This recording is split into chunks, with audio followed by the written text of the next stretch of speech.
dad, I was like, we want to do for college. Okay. I was like, I don't know.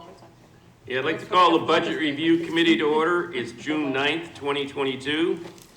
The meeting is being held in the Aldermatic Chamber and via Zoom, which meeting link can be found on the agenda and on the city's website.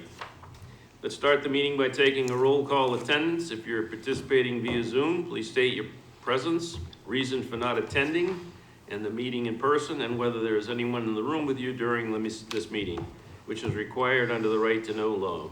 The clerk, please call the roll. Thank you, Mr. Chairman. Alderman at Large, Laurie Wilshire. Here. Alderman John Sullivan. Here. Alderwoman at Large, Shoshana Kelly. I'm here. Alderman Ernest Jetty. Here. Alderman John Cathy. Present. Alderman at Large Michael O'Brien is present, and our chairman, Alderman Richard A. Dowd. Present. Mr. Chairman, also in person this evening, and other expected guests, Matt Sullivan, Community Development Director, Deb Chisholm, Interim Urban Programs Manager, William McKinney, Building Manager, Nelson Ortega, Code Enforcement Manager, Camille Correa, Transit Administrator, and Doria Brown, Energy Manager. Okay. First item on the agenda is public comment. Is there anyone that wishes to speak on any of the items that are on the agenda this evening? Seeing no one in hall, I don't see anyone online. Point of order, Mr. Chair. Did you want to announce for the TV, the Zoom thing? I'm just gonna, I don't see anybody, Mr. Chairman. you want to announce the right log on? Yeah, Mr. Chairman, just in case the folks at home, there is any confusion, I hope not. But the meeting ID is I'll give you the number. It is 858-9849-2715, followed by the passcode of 905177. Okay. Communications, There are none. unfinished business, There is none. new business resolutions, There is none. new business ordinances, There is none. tabled in committee, or Alderman O'Brien. Thank you. Mr. Chairman, I'd like to make the motion to remove from the table R22-035, which is relative to the adoption of the fiscal year 2023 proposed budget for the City of Nashua General, Enterprise, Special Revenue, and Grant Funds. Okay, we're all present, so it'll be oral votes. All those in favor of removing from the table R22-035, signify by saying aye. Aye. Opposed? Motion carries. So this evening, we are going to be reviewing the budgets of Departments 153, 155, 170, 181, 182, 185, 109, and 186. The first will be building inspection. The revenue is on page 43 and appropriations on page 185. Matt, do you want to come up? You would have them all come up.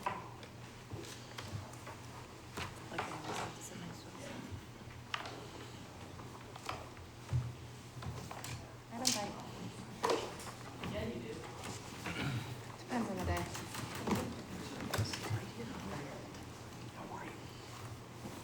Hopefully it won't be confusing with two Sullivans sitting next to one. Sorry. You get enough room? Oh, No, spread all the way up. Sorry. You're welcome. But Director Sullivan, will you give us an overview and introduce your people? Yes, I'd be happy to. And just one thing, when you're speaking on the microphones, make sure they're close to you, you speak into them, otherwise people won't hear you. Oh, and announce their names. And yes, every time you speak, because of the transcriptionist, please say your name again. Okay. Thank you, Mr. Chair. For the record, Matt Sullivan, Community Development Division Director. Thank you, members of the committee, for the opportunity to speak this evening to the proposed FY 2023 Community Development Division budget. I did want to take just a moment to introduce the members of the team who are joining us this evening in person, and also a member of the team who's also joining via Zoom. I'll start by introducing Bill McKinney, who's the city building official and the manager for the Building Safety Department. Nelson Ortega, the Code Enforcement Department Manager. Camille Correa, the city's transit administrator. Deb Chisholm, who was introduced as the interim urban programs manager, but is also in her primary role, the city's waterways department manager, and we'll discuss a little bit this evening some changes to that department. Doria Brown was unable to join us this evening, but she is moving into the community development division, and we'll talk about that in just a few moments. But we also are joined on Zoom this evening by Julian Long, who is just as of Monday, the city's new urban programs department manager. That department is not being reviewed this evening, obviously, but we did want Julian to join us to listen in. If there are any pertinent questions, certainly I think those could be addressed directly to him. Mr. Chair, if I may, I wanted to just take a moment this evening to provide a brief overview and hopefully set the stage for community development's presentation this evening. And I want to start by communicating simply that we are proposing a budget increase of 2.3% as part of community development in FY 2023, which clearly meets the mayoral guidance and hopefully will be met with support by this committee this evening. Like many divisions and departments I'm sure you've heard from, the primary increase is the result of just non-discretionary salary and wage increases within the budget. But you'll also see some larger changes as a result of a reorganization that we're going to discuss at some level of detail this evening, but we're certainly happy to answer questions that might arise. But beyond those non-discretionary items, the departmental changes are very limited. As I mentioned, the primary modification within the budget, and one that I'm excited to formally announce this evening, is the consolidation of the current energy management and waterways department into a unified sustainability department that will continue the important work of both those existing departments while also rolling in what's currently a long-range and transportation planning role that reported to the community development director prior. But again, we are consolidating those departments into one unified department moving forward. And so you'll see some changes in the budget that hopefully will be explained this evening. Generally, that department will be focused on continuing the existing work and scope of those existing departments, but we'll be focusing broadly on energy, water resources, and of course, mobility concepts that we're working on in the community development division currently.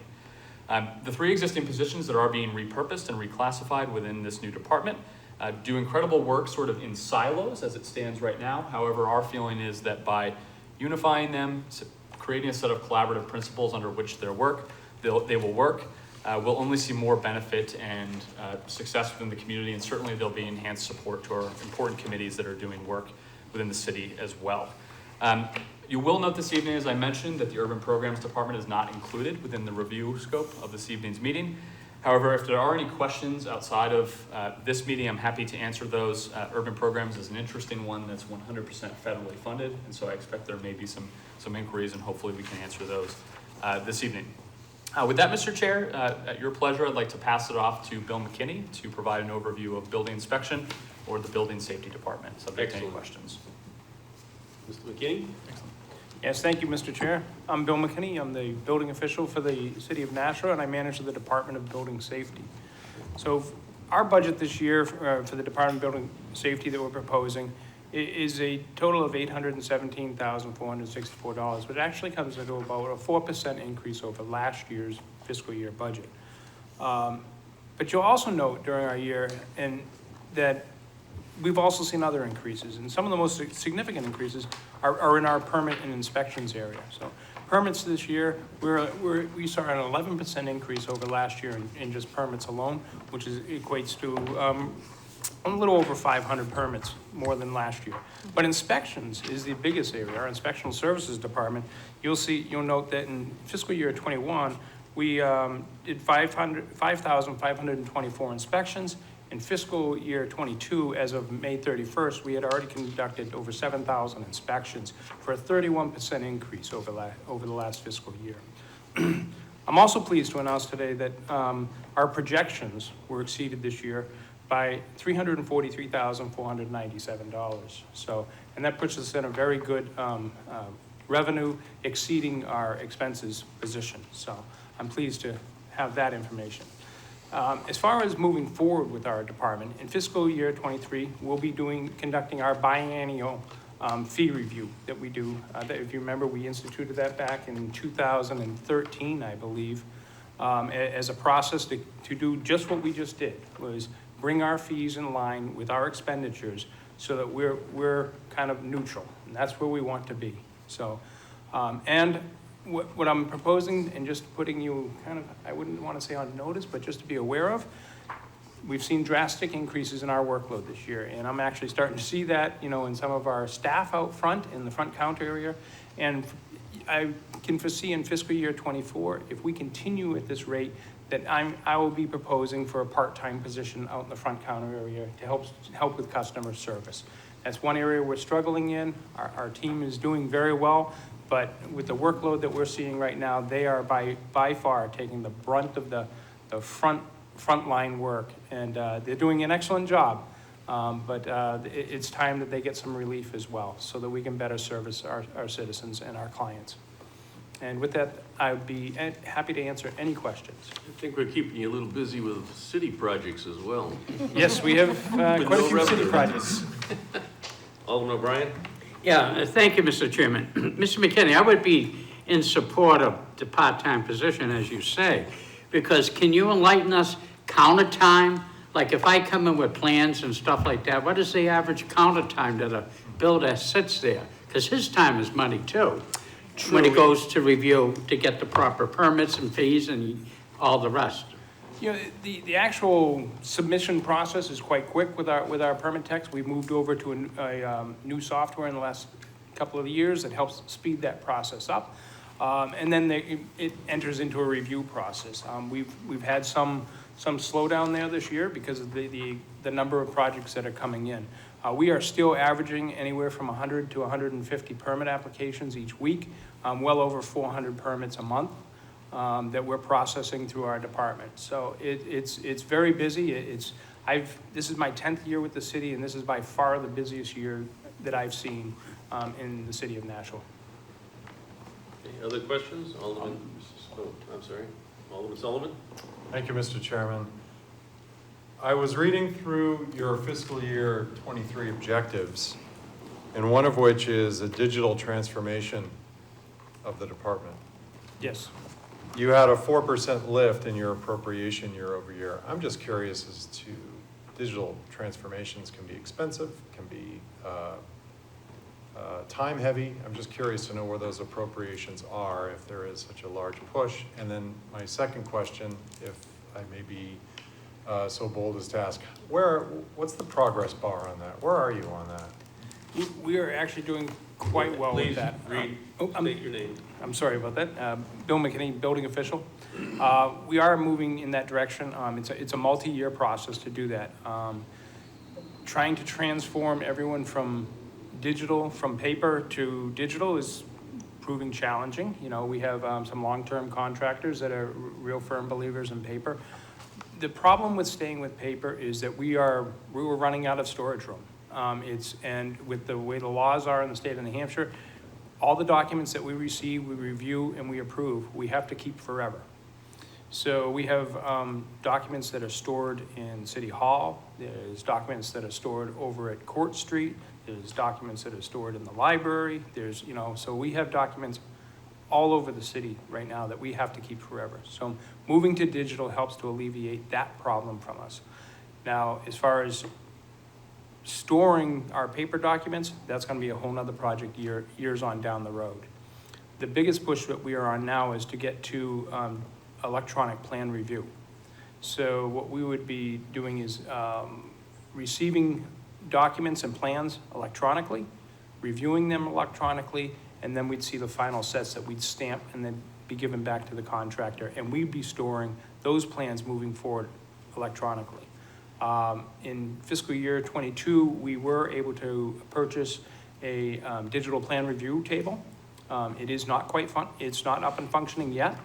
It just arrived in May, and that's going to be a big move forward for our plan review process, and it will, in my view, speed up our plan review process by communicating with the designers, the contractors, and anyone else involved in the projects. Follow up? Thank you. As far as the appropriations, however, the project that you listed that you purchased in fiscal year '22, are there any, I was just curious, the budget is a 4% lift, and a digital transformation is a big project. I mean, depending on, the city's been around for a while, there's probably a lot of documents. So I was just curious where those appropriations are.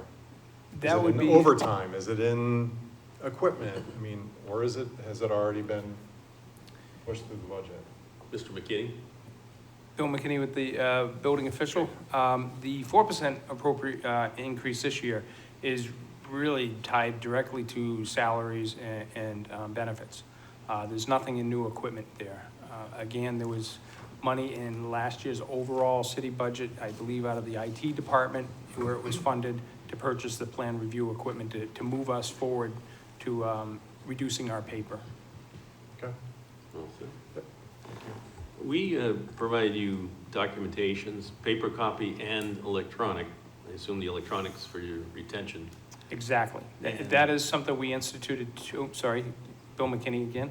Yeah. That is something that we instituted 2 years ago. We allow folks to still, or clients to still submit 3 paper sets if they wish, but we prefer 2 paper sets that we move out of our office and an electronic set that we keep. And that's moving us forward as far as in our electronic storage. We ask for it on a, electronic storage device. We then save that electronically, but we also save the electronic storage device in our files. So having reviewed those till I almost go blind on the projects, I hope you have a screen about that size to review the electronic copies. The plan review table that we did purchase in FY '22 is a full-size plan review table. It's the size of your typical plan that you would do for any Okay. construction project. Yeah, So. that's good. Yes, Alderman Kathy. Thank you, Mr. Chair. I have quite a few questions, so bear with me. I wanted to piggyback on Alderman Sullivan's questions about the digital transformation. You said that a lot of that increase was salaries, which I understand. So I guess what I would want to know is, should we expect another appropriation coming through that is tied to the digital process? Because the admin services has a digital process right now, and that's hundreds of thousands of documents. Over a long period of time, it'll end up being millions of documents, years from now. I assume there's a lot of building permits. I don't know how many years it goes back, but I'm assuming there's a lot of paperwork there. So should we expect that there's going to be some bidding and you're going to have to contract out? Is it already contracted out to get those files scanned? Or do you have the project covered with your budget currently? We have not moved into, Bill McKinney, building official. We have not moved into the phase of scanning and saving our existing paper documents. That is Okay. something that we do plan for in the future. At this point here, what we're trying to do is, kind of put a finger in the dam, if we will, stop the paper from coming in, and then we'll move into that phase. And I would anticipate that project would probably, within the next 5 years, we'll start looking into moving that to that phase of it. Yes, follow up? Thank you, Mr. Chair. With that being said, are you at all concerned with either security or maybe fire or water damage, that sort of thing, if the documents are stored in different buildings around town? Are we concerned about that? Do we have any mitigation efforts underway to keep those documents from falling into disaster? There are certain documents that are very historical to the city that we have scanned in-house, and we do have those saved, but those original documents are also in sealed sheets, if you'll say, and stored in an environmentally controlled room at the library. So any of the important documents are in a safe place. Okay. Yeah, by the way, that's like a citywide problem. DPW has bazillions of The documents? Yeah. The documents? The documents. And that's incorporated in the new DPW W building. building. Oh, yeah. We do have, because we have maps that go back to the 1860s that we still use. We don't know what's under the streets 100%. Well, I understand because Director Sullivan actually sent me a map one time that was helpful that had wetlands marked that were not marked on the GIS. Oh, they dried up. Yeah. Can I get a follow-up? Follow up, Alderman Kathy. All right, now getting into the budget. Is there a backlog in building inspections, or are you guys on track right now? We do not have a backlog on building inspections. We are keeping our head above water with that, but occasionally we have people that might be out on vacation. someone that may be out ill, that does cause a backlog for us, but we are able to catch up within a couple of days. So typically, our average response to any inspection in the city is 24 to 48 hours. So, and we pride ourselves in doing inspections within 24 hours of request. Occasionally, there'll be 48 hours. Alderman Kathy, another follow-up? Yeah, thank you. I'm just curious about the increase in building inspections. Why do you think that happened? Is that gonna die down, or do we see like a trajectory increase of growth in building inspections because there's going to be more development, or will that level off and plateau? This year here, it's the complexity of the projects that we're working on. The Performing Arts Center, you know, the new High Street Flats, Bronstein projects, the DPW facility, school projects that have been going on are all around the city, some of the school renovation projects. Just the complexity of the work, it requires multiple inspections. And as you get more into the commercial, industrial type buildings, they're much more complicated than your average houses, which we've been doing more of in the past years. Okay, I'm good, thank you. All set? Alderwoman Kelly. Some of my questions were asked, but closer that's to the okay. mic. I'm coming a little closer. I wasn't expecting you to call me. I was saying that a couple of my questions were already asked. I was interested in that part-time position. What I understand is that you have not put it in the budget, but you may request it next year. Is that true? The part-time position I would foresee in FY '24. And if you don't, not to put you on the spot, but if you were, do you know what the salary is that you would need? I have not researched that fully yet. Okay. I just want to again, I want to study, see what the year does. You know, we don't know what the economy is going to do to us. You know, so I want to make sure we look at it thoroughly and that we absolutely need the position before I propose it. Thank you. Any other questions? I have a question for you, Mr. Chair, but I'm sorry, I didn't see Ernest. Alderman Jettie? Thank you. I noticed that permit fees, you took in over 766,000 by April 30th, but you're only projecting 555,000 for next year. Why is that? To be honest, Bill McKinney, building official, I'm very conservative on my projections, and only because of the uncertainty of construction. We are in a very good economic time right now, but that could change in the next couple of weeks.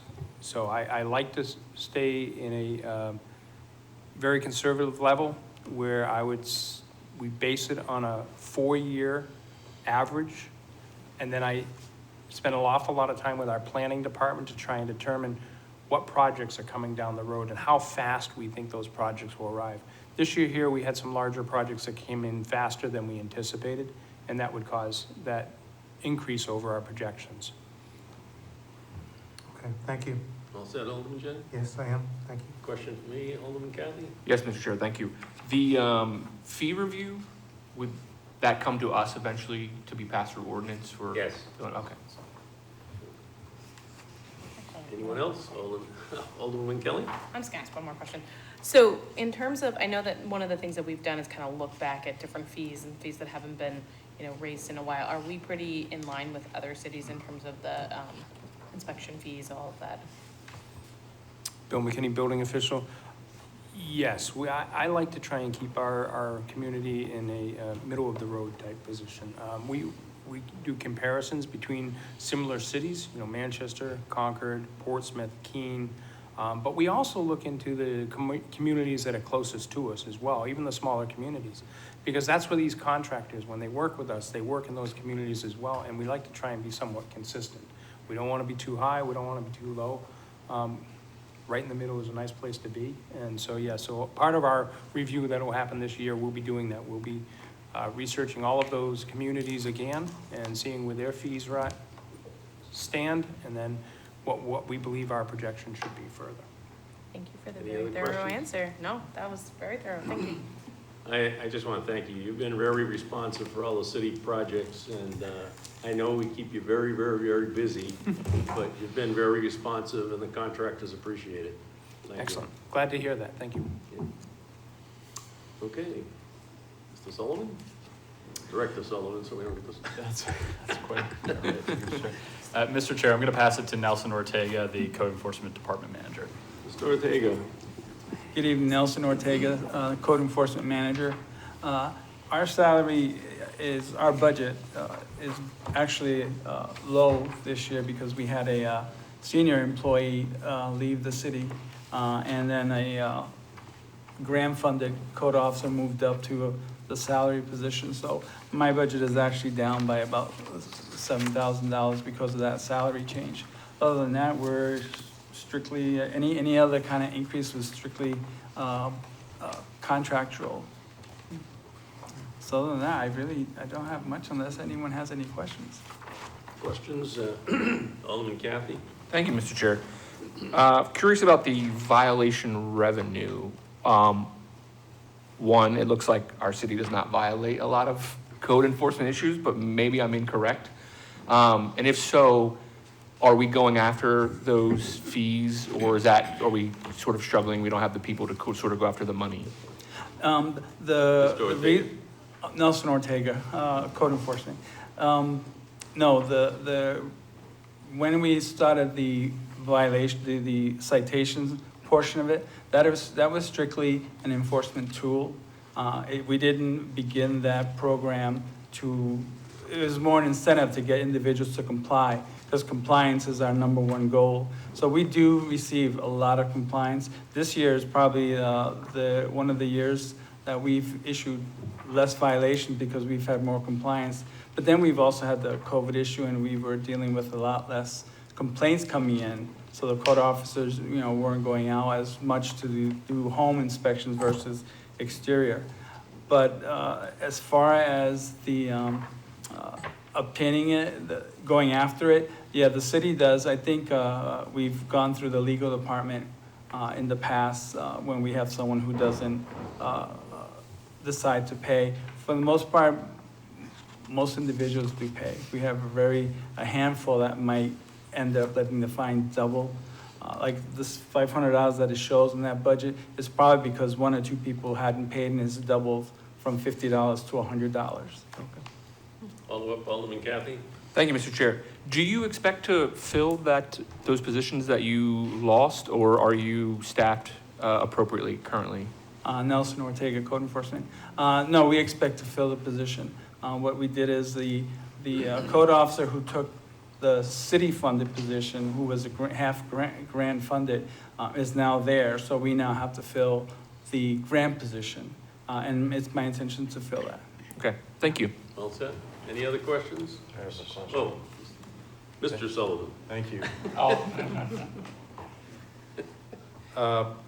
Just to that point, I was looking at your full-time employees, and again, I apologize if I'm not following. In fiscal year 22, you had 3.5 full-time employees. Fiscal year 23, 3.5. Headcount neutral. So what you're saying is you don't have people in the seats for the 3.5 employees? At the moment, Okay. yeah. Okay, got it. Thank you. That's it. Thanks. Okay, so they're hiring them. Yes, Alderman Jettie. Thank you.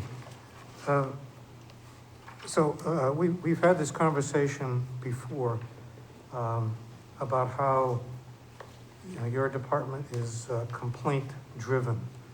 That apparently we have little or no capacity to regularly inspect apartments, for example. And we wait for people to call up and complain or file a complaint, and then that triggers your department to go out and do an inspection. And I'm concerned that with the housing market being what it is, that that there are people who are living in under conditions that would warrant a complaint, but they're afraid to complain because they don't want to lose their apartment or their dwelling. And so I'm wondering how you feel about whether with a restructuring of a licensing schedule, for example, where, you know, everybody who rents an apartment would have to pay, some kind of a fee that could then be used to pay for, the required staff to do regular inspections, to make sure, to get away from this complaint-driven system to a system where the city, actively makes sure that, the housing, including hotels, hotel rooms, for example, are, meet the requirements of the code. You want to take that? Sure, I'd be happy to. Matt Sullivan, Community Development Division Director.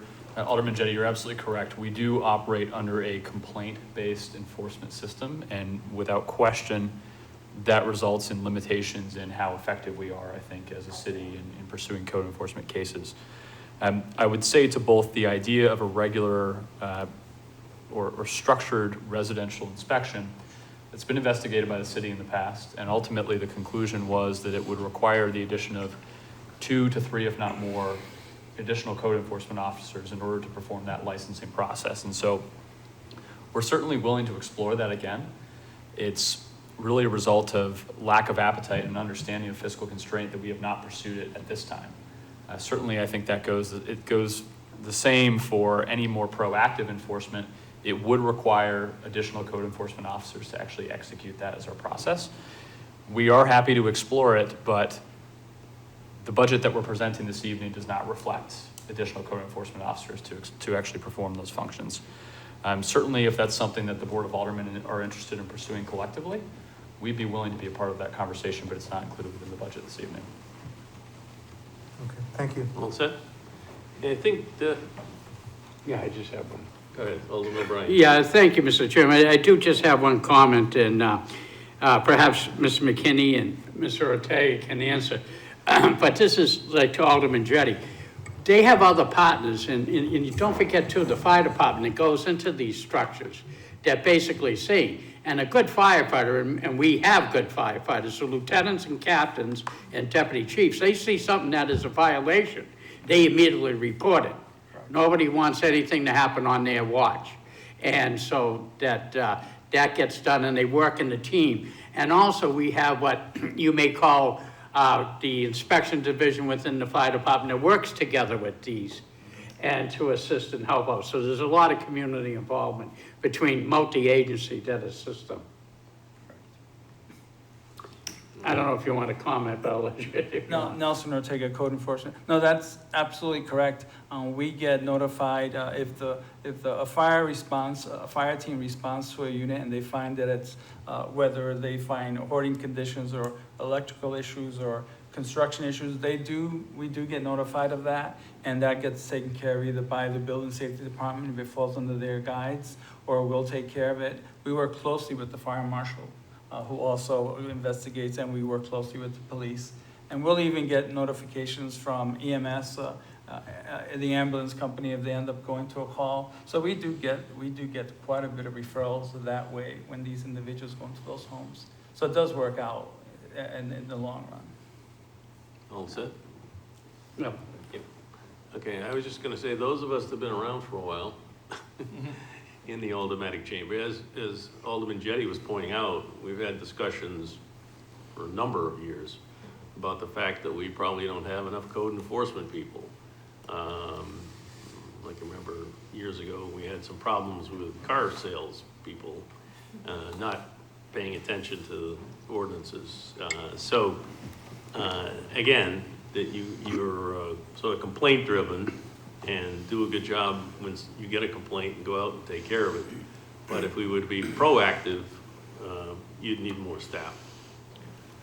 Alderman Kathy? To follow up to that, I guess that's kind of what I was hitting at with my initial question, was do we need more people? And Director Sullivan, I'd be curious, and maybe you don't want to go on the record just yet, if you said that's something you could look at, is something you would advocate for, or is it just something you don't think the city has an appetite for in the budget as far as getting more code enforcement? And does that bring in more revenue as well for violations, or is it just strictly eating expenses? Matt Sullivan, Community Development Division Director. I think there are a few questions there. First, I would say that, I view my role as being an advocate for doing our jobs as effectively as possible. And so I'd be negligent to not say that we had a 20-person code enforcement department and we were very proactive in conducting regular inspections. I think that would certainly be the best thing for the city. But as I said, I understand and respect the financial constraints that we operate under, and that's why we haven't explored it as part of this budget. I want to be clear too, obviously I'm new in my role, and this is something that Nelson and I haven't had a chance to talk about in great detail, but it is something that we would be open to have a conversation about if in fact there is some political and fiscal will in support of doing so. I want to just clarify, when we're talking about complaint-based, maybe it goes without saying, but it's not that we turn a blind eye to violations, right? So we're actively looking with our eyes open when we're driving around the city, whether it be signs or other public health, safety, welfare issues. Those are always a priority. It's really, we don't review aerial imagery to seek code and violations. We're not taking that level of proactive approach that perhaps we could be if we had additional staff, but we are always prioritizing clear and obvious and public health, safety, welfare violations as our enforcement officers and other community development and other staff navigate the city. Thank you. All set? Any other questions for Mr. Ortega? Thank you very much. Thank you. Director Sullivan? I'm now going to pass it off to Deb Chisholm, the current waterways manager, to overview the hydroelectric operations budget. Ms. Chisholm? Thank you, Deb Chisholm, Waterways Manager. This portion of the budget that we're looking at, hydroelectric operations, I, as the Waterways Manager, oversee hydroelectric operations in both of our hydro facilities. This particular budget is strictly for the operation and maintenance of the hydro facilities. There's no salary involved with this. There's no benefits. It's strictly the operation of both of those facilities. And the majority of our budget really is to pay a contractor to do that actual work. I don't have the slightest idea how to operate a hydroelectric facility. But that being said, why don't we start with looking at the revenue? The revenue this year has been actually outrageous. It's the highest revenue that we have had since I've been here, and I think ever, since the city has owned both of those facilities.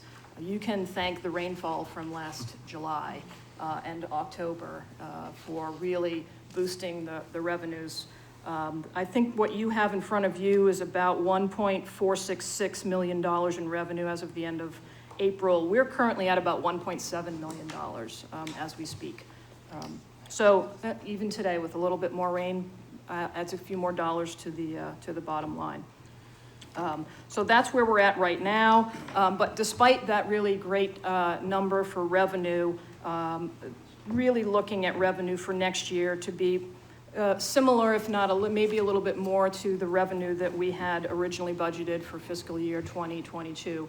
And really, I have no way of predicting the rainfall or the snowfall in any given year. So that is really the driver of where our revenues come from, in addition to the downtime that might be involved with any of the hydro equipment. Anytime it's down, that's a loss of money. So that's really where the revenue comes from. And as far as any of the appropriations are concerned, again, we had some discussions with our current vendor that is doing the operation and maintenance of both of those facilities. And the budget for next year is really, we had to really look at how much we were spending. Again, both of those facilities, built in the 80s, are getting very old, and as you know, the older things get, the more maintenance they need. So I'm just going to leave that at that. So that's really, we were looking at about a 10% increase in what we pay to have both of those facilities operated. We had some other miscellaneous increases. We've seen increases in, I don't know if any of you have rented a porta potty lately, but the prices have just about doubled over the last year for those. So we've got that, and we've got some dumpster services that have also shown a bit of an increase. So that's hydro in a nutshell. Questions? Alderman O'Brien? Thank you. Ms. Chisholm, you and I worked together on that net metering bill. So we are seeing a profit eventually out of it. Are we at our maximum potential on net metering with the good rainfall that we are getting and everything? Deb Chisholm, Waterways Manager. We are, the extra benefit of the net metering bill being increased to a 5 megawatt. Right. That's something that we won't really see the true benefit of until we have completed our existing contract for the power that we sell from Mine Falls. The Mine Falls facility is a 3 megawatt facility. We do net meter the Jackson facility, which is a 1 megawatt facility. So we do get the benefit, but we'll get more of a benefit once we're done with the current contract we have for the Mine Falls power. And follow up, if I may. And even though we may be, I think I wrote the bill that we're allow a little bit more leeway than we're allowed because we're limited to what we have as far as the older structures. We have older dams that aren't really meeting the complete expectation. But, and also too, we're one of the very few, I think we're the only city in the state that has municipal dams that is making any profit out of this type of venue. Am I correct? I think that you're correct about that, Deb Chisholm, Waterways Manager. I do believe that you're correct about that. There are very few municipalities that actually own hydroelectric facilities. All set. Alderman Kathy? Thank you, Mr. Chair. And this might actually be a question to the more experienced alderman. The dam, I see the maintenance cost, and it's high, but I get it because of the age of the structures. Is this are these on deferred maintenance schedules? Are we behind on maintenance? Should we be spending more money taking care of these facilities? Because I'm thinking of something like a Court Street where all of a sudden we had to spend a lot of money on a roof, which I get. I'm not against putting on a new roof, but is the dam also similar where we should really be strategically planning to figure out how to spend more money to, instead of just playing catch up or keep up, we are, making it better? Well, if I may, Mr. Chairman, and Deb, correct me if I'm wrong, but we had a problem with the Jackson Mill Dam, and that particular turbine was original. And and we try to maintain it, and I think Deb will show you the maintenance schedule, but to replace it, the whole diameter, and unless you're gonna blow up the whole dam, and so you needed to be special, get a special right circumference and everything. So you're dealing with antiquated equipment and a point of need. And but I think Ms. Chisholm has fine control over it to keep it going, to keep it at the profit margin. Deb Chisholm, Waterways Manager. As Alderman O'Brien stated, at the Jackson Mills facility over by Margaritas, we are actually in the process of replacing the turbine there. Yeah. It has seen better days. We've purchased a turbine. We are going through the permitting process, which has really been quite detrimental to the project at this point. But we are planning this time next year to be replacing all of that equipment over there. We're also going through the relicensing process for the Mine Falls facility. And as part of that process, we have been working in coordination with U.S. Fish and Wildlife Service, New Hampshire Fish and Game, et cetera, to begin developing better fish passage opportunities. We've had a couple of years of fairly good fish passage, but they're always looking for better results. And so as part of that process, I may be back in front of you sooner rather than later, looking for some additional funding to help with that. Follow up, but just before that, the new turbine that we ordered a long time ago had to be specially built to fit in that site, but it also it's built for better maintenance, and we ordered spare parts, I believe. I brought that up. Spare parts to have on, so if it fails, we can have it repaired much more quickly, because that costs us money. So, and the only question I have is we have two generators at Mines Falls. Are they both working right now? Deb Chisholm, Waterways Manager. We have one that's working and one that's working at about 60%, although it could be that neither is working right now. When the water levels get really super low, then we don't have enough energy, enough power in that water to actually go through the turbines, so. Okay, Alderman Captain? Thank you, Mr. Chair. I'll make my question a little more pointed. Are we doing maintenance just to bare minimum keep them operational and we need to be spending more money? Or is this money adequate to keep us above minimal level? Because again, I don't want to see a situation where we are just doing what we need to continue, and then we're spending even more money than we would right now to really implement some strategic changes and getting, I understand there's a lot of like older equipment and it's very specified and building a whole new dam would be crazy money. But I just don't want to look at a situation where we're going to be spending more money than we would need to if we were just on the front end spending it now. Deb Chisholm, Waterways Manager, and I appreciate the thought on that.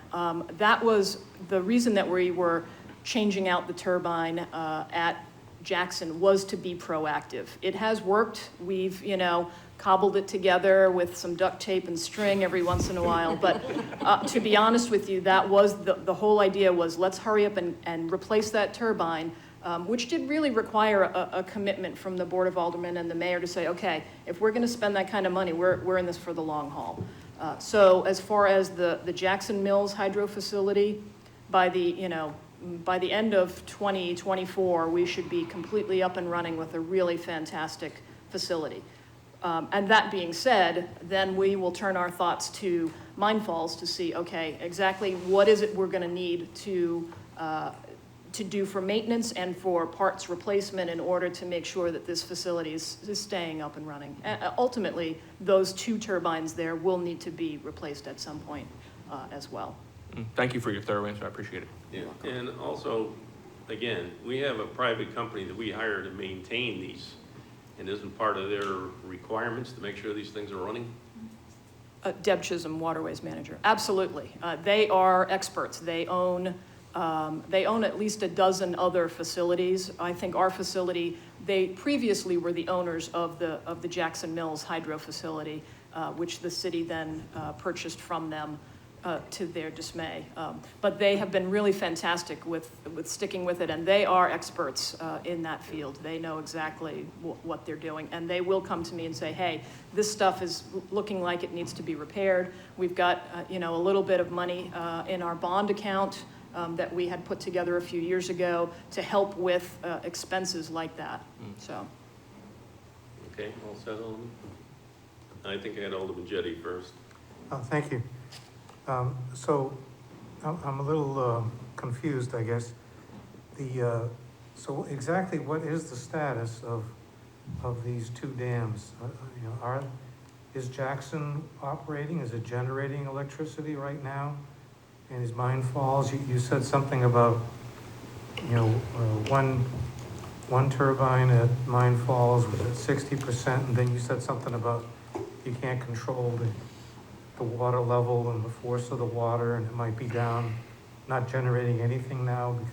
I understand it varies with the water level, but if there's plenty of water, are they capable of generating electricity to the full extent now or not? Deb Chisholm, Waterways Manager. Both of the facilities are somewhat operational.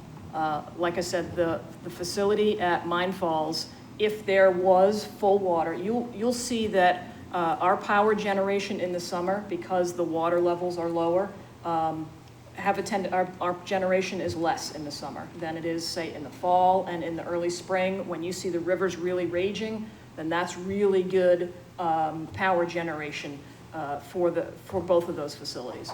The Mine Falls facility has one turbine that is operational 100%. And the other one, it's got some clicking noises that are causing concern to the vendor. So they have toned it back and only run it at 60% if there's plenty of water. If there's not plenty of water, then they don't run. Jackson actually has been down for the last 3 weeks. There was a shaft breakage and some bearings that needed to be replaced. So that facility right now is not generating any power at all. It would be if there was plenty of water and we got the, thing prepared. But the idea is to, we've got about a $50,000 repair to do on Jackson, and then once we've got that, we'll be able to operate for hopefully, another year, until we actually do the replacement of all the equipment out there. Does that What's answer the your question? projected date of the replacement? I'm sorry, could The you repeat? projected date of the replacement with the new turbine at Jackson? Deb Chisholm, Waterways Manager. The idea is to start immediately following the fish passage season, which is about June 1st. So we'll be starting next year, June 1st, assuming that we have received our approval from FERC to actually do the work. That's really what we're waiting for at this point. Okay, Alderman Sullivan? Oh. Director Sullivan, did you have something? Just a really quick comment. Speaking to the deferred maintenance concern and now hearing that we have a facility that's down, in speaking to the private contractor, this was an unanticipated and really unpreventable failure. And so I just want to be clear that there was no deferred maintenance or preventative maintenance program that would have avoided this breakage. And so these things do happen. I believe the quote was, it happens all the time. And so I just want to convey that outside of a complete replacement, which we're obviously working on, there was not a program that would have prevented this type of failure. Thank you. Alderman Sullivan. Thank you, Mr. Chair. A few questions, one to Ms. Chisholm. On the appropriations, I want to make sure you mentioned that we sub out the operation. Is that line item 54,290? Is that what I see there for the Correct. 551? Correct. Great. And then a couple of general budget questions. Mhm. They forecasted, round numbers, $1 million to be done, to be brought in through the hydroelectric dam. Year end's gonna be about 1.1 million. Where does that $100,000 go? Does that go back into the general fund? How will that be reflected? at Goes to end the of this? general fund. It does, okay. So that'd be year-end revenues, which we'll have an opportunity to allocate somewhere. Perfect, thank you. One last question, if I Sure. may. In regards to this turbine, wouldn't we appropriate that into the capital reserve fund or the capital improvements? I mean, a turbine just screams capital equipment to me. And is that where that would go? Are you talking about the new one that's coming? Yes, new one, future one, It was paid for by bonding. It's paid for. okay. Just waiting. It took a long time because it had to be specifically designed and built to fit in the location, but it will be significantly easier to maintain, and we will have spare parts to assist in that. But in the future, when we do need another turbine, will that be appropriated in the capital equipment reserve fund, or will that come from somewhere else? It probably, well, Director Sullivan, you want to? We're not certain, I think. It may be a mix of funding sources, but it's possible we would pursue another bond. It's possible that we would pursue it via the capital process. But at this time, I don't know that we know what the funding source would be. Obviously, one of the interesting components here is that we're distributing the excess revenues back into the general fund, of course. So it's not operating as an enterprise fund, but in many ways it is in a sense. So certainly when we come back to make the argument for a bond or whatever ultimately that funding mechanism might be, we'll likely use the surplus revenues to make an argument as to why that might be an appropriate expenditure. Okay, thank you. All Thanks. set? Yep. Ms. Chisholm, just, I'll ask you to use your crystal ball. If that, Will it rain? Bring it tonight? if the Mines Falls turbine, the one that's running at 60% fails, what's the anticipated cost of replacing that? Yeah, I knew that was good. That much. Yeah. That's why I was, well, go ahead. Deb Chisholm, Waterways Manager. I will tell you, at this point, to replace the single turbine at Jackson, we're looking at probably $4.5 million for the one turbine. That hurts a little. Fortunately, the one at Mines Falls, not the special design, and we have a little more room to put a current design in there, right? Correct. Yes. I think this one would be a little bit more direct, although, you know, we are at a point where there are a lot of options out there relative to better power generation and also better fish passage. So there's a lot of complicated discussions to be had about how that will play out. Because we're constrained on the Jacksonville, because it's in an existing building that's also houses a local facility.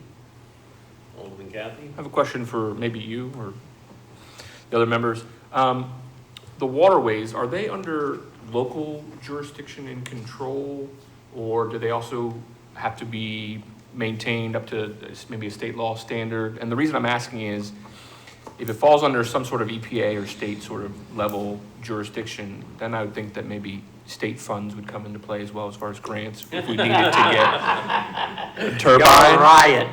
I'm just trying. You're a riot. You know you live in New Hampshire, right?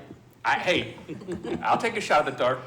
So just, I'm sure that Ms. Chisholm can concur, but anytime you're near water, you have DES and EPA involved. And also there's another one. So grants or no grants? Right, and I think all waterways, and correct me, Mr. Chisholm, they're owned by the state. We own up to the land, but technically, they own the waterways. Deb Chisholm, Waterways Manager. Correct, they are waters of the state. But as far to your point about grants, we are always looking for more grant opportunities. You know, the city has a grant writer, and she's been fantastic with coming up with some new ideas with the new bipartisan infrastructure law. There are some hydroelectric type grant monies that will become available, so we're trying to stay ahead of that and trying to you know, apply for whatever we can. We had put a grant application in with the State Department of Energy back during the winter. Haven't heard back yet, but yeah, we're always looking for outside funds to help, for sure. Sounds good, thank you. I won't throw the state completely under the bus, but they are trying to help us relative to kilowatt generation of power by increasing the net metering. Is that under like their sustainability efforts, trying to make everything green? They're trying to give us more leeway? I'll leave that up to the state rep. Okay. I worked on that, though. I worked with Deb, yeah. And we got the maximum that they would give us. Yep. Yeah. Any other questions? Yes, Alderwoman Kelly. 2 quick questions, if I could. Question 1, you said that the river, like the waterways are owned by the state. Oftentimes rivers are borders to 2 different states. Do they split it? What happens in that case? Deb Chisholm, Waterways Manager. I don't know. You know, not part of my purview. So no, but you know, when we do have issues on the Nashua River, particularly with speeding boats that are not going in, that are in the no wake zone, that don't realize it's a no wake zone. It's the New Hampshire Department of Safety, Marine Department that will come down. I've seen them. I took pictures of it to document. They do come and every once in a while they're patrolling the Nashua River for. It was Yeah, more of a and, curiosity. If I may, I was in charge of the fire department dive team, and we work in conjunction with the waterways. It's New Hampshire Marine Patrol, and also with New Hampshire Fish and Game. And those 2 organizations still assist with additional divers and different things in patrolling the waterways. Interesting. Follow up, Alderwoman Kelly? Yeah, and this one's a little bit future looking, but as we're trying to continue to grow the things that are more energy efficient, are there places that we can be adding dams or adding, like, how can we continue to think about pushing this and making more out of our rivers? I'm tired. It's been 4 nights of meetings. Words. Deb Chisholm, Waterways Manager. Well, my number 1 goal right now is to make sure that the 2 facilities that we do have are operating as efficiently as possible. The concept of adding additional dams is really, people are more on the track of getting rid of dams as opposed to adding more. But the concept of, micro turbines, there's a whole lot of brand new information coming out that might be worth taking a look at. And I will say, working together with Doria in the new sustainability department, something that we certainly will be looking at. Good to hear, thank you. Couple quick things. One was, I can't remember how many years ago it was now, time flies. We just rebuilt the Jackson Dam. It has the automatically controlled rubber barriers that control the water level, and built the retaining walls so the library didn't fall in the river. And so that was done 2012? 2012. Boy, that's a long time ago. And the other thing I was going to mention is if anybody would like a tour of the Mines Falls Dam, I think we've done that for the Alderman before. It's interesting. Just don't touch the one that's at 60%. Thanks, Alderman Dowd. Any other questions? Okay, Director Sullivan. Thank you. I would just comment quickly that Army Corps of Engineer plays a significant Oh, yes. significant Oh, role. yeah. And I'd be We can't remiss if I did forget not them. mention them. And they would be obviously involved in any new damming or riverine work. So that would be an impediment to any potential future dams, but one that could be overcome. I wanted to quickly speak to the Community Development Division. Very little to offer beyond the fact that as a result of the proposed reorganization into the Sustainability Department, we're taking this division down to just one staff member, that being myself. So you'll see a substantial reduction in salaries and also in benefits within the budget that's proposed. And again, it's based on that move of both the Waterways Department Manager into sustainability and the Transportation and Long Range Planner being moved over as well. You will see that we've maintained a balance for contracted services. As of today, the intent for those contracted services are to actually support the implementation of the inclusionary zoning ordinance that was passed at the end of 2021, and also to support some of the activities associated with administering the Housing Trust Fund and actually expending those monies within the community. Certainly a portion of that will likely be funded through an ARPA allocation, subject to the Board of Aldermen's review and approval, but we also anticipate there'll be some more technical work that's needed, and so that's the contracted services budget included. I also just want to note when we look forward to 2023, that we've been slightly delayed in the rollout of a comprehensive update to the city's land use code based on some staff transitions that I know you folks are aware of. We will be beginning that process as soon as we bring on a new planning department manager, which I'll speak to in a few minutes as well. But we're very excited about the idea of kicking that process off, supported of course by the work of the 2021 Imagine Nashville Master Plan, but also going back out to the community and getting a sense of what the priorities might be from a land use code standpoint. As I mentioned as well, one of our primary tasks this year, working with planning and also urban programs, will be working to successfully implement the Affordable Housing Trust Fund, or the Housing Trust Fund, and the inclusionary zoning ordinance and regulating standards that are included with that. Be happy to answer any questions that the committee might have. Ladies first. Oh, thank you. Alderwoman Kelly. Thank you. You said some of my favorite words. Okay. I was looking at your goals, and you are, one of your goals is, of course, the inclusionary zoning ordinance and working through the Affordable Housing Trust Fund. I was wondering if you could give us a very quick overview of what that project's going to look like. I'm going to give two more things. Timeline, perhaps, for when that might be completed, and I want to make sure that you have the assets in order to do so. Great. Well, I hope we have the assets to do so as well, and I think that we do. We have a lot of existing expertise, not only in this small one-person division, but also in the urban programs department and also in the planning department. So I believe that we have the expertise necessary, at least to roll out the trust fund with our existing resources. I would be, I have to mention as well that under the ARPA consultant that the Board of Aldermen recently approved, iParametrics, they'll also be providing some technical support to our initial work with the Housing Trust Fund. And so for at least this first fiscal year of that fund, I do think we have the resources in place to effectively administer it. To inclusionary zoning, I want to provide a brief update on sort of where we're at with that. The policy is, of course, in place right now. We've had just one project approved under the inclusionary zoning ordinance, that being the a 58-unit flat lease subdivision north of Gateway Hills.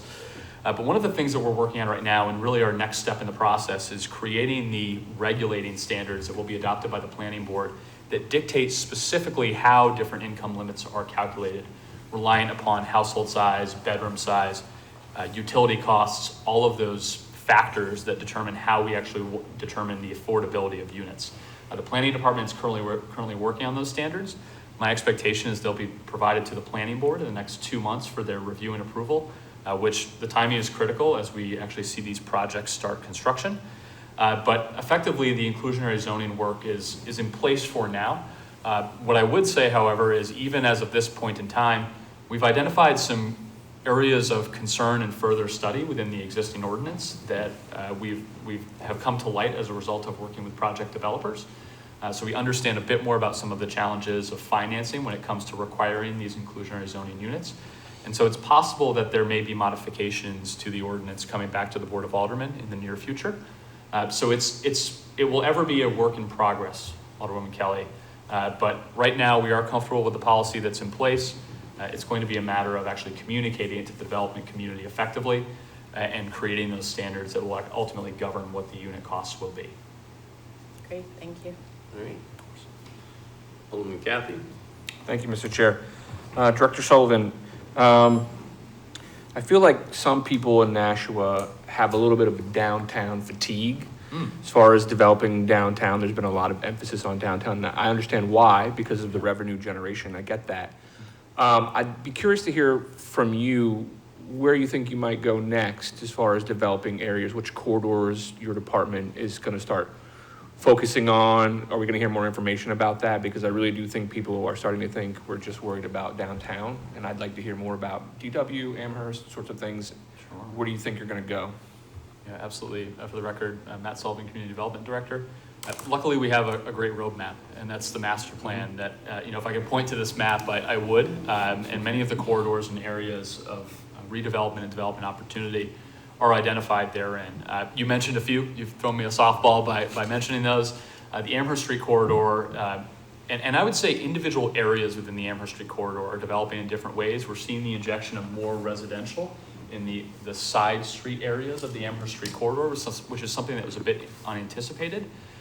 How that aligns with the concept in the master plan to bring the commercial and other mixed uses closer to the roadway, establish some side arterials, that's something that we're going to have to grapple with, I think, in the very near future. Many of the visions of the master plan are complicated by the fact that they involve major transportation corridor upgrades or revisions. And so we're working actively with New Hampshire DOT on the Amherst Street corridor widening project, at least that's how it was contemplated before, to maybe rescope that project and actually make the corridor, rather than widening it to allow more flow and vehicle passage, to actually introduce more pedestrian safety, bicycle safety, based on concerns that we recognize exist. So transitioning that from widening into another project, to a more PED project, I think will greatly revision that corridor, and so Amherst Street's a priority. Daniel Webster Highway is an interesting one. That's actually where we're seeing much of our development and redevelopment right now, particularly some of our land use applications that have been in front of the planning board, whether it be the Nashua Landing Project, work that Flatley has proposed in the Gateway Hills area. That's where a lot of the activity is happening, even in spite of some of the development that's happening in the downtown. We have similar goals there in the sense that we have a project in with NHDOT to complete substantial pedestrian upgrades along the DW corridor. We're also working with some other development applications to prepare those private sites for what will ultimately be, or we hope will be, additional pedestrian connections. And we're trying to generally encourage, and this will be done through the land use code, a more dynamic mix of uses along Daniel Webster. Particularly, or one component that people don't know is it's actually the densest concentration of residential to the west side of Daniel Webster Highway that we have in the city, even in spite of some of the more dense development in the Tree Street area. And so we have to recognize and have a cognizance that yes, it's a major retail corridor with significant congestion, but it's also a major residential area. And how we balance those uses and make them more complementary is something that's identified in the master plan and something that I think we're working towards.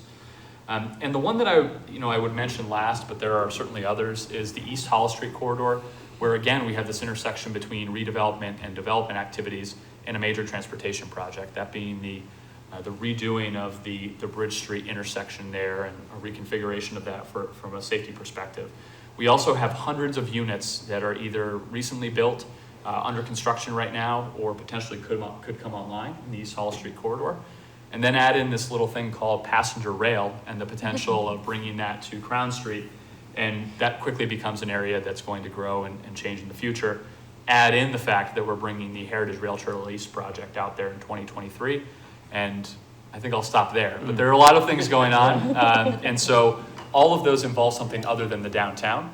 So we have to be, we have a focus on the downtown, certainly at this point in time. We want to revision what Main Street looks like and some of those other streets.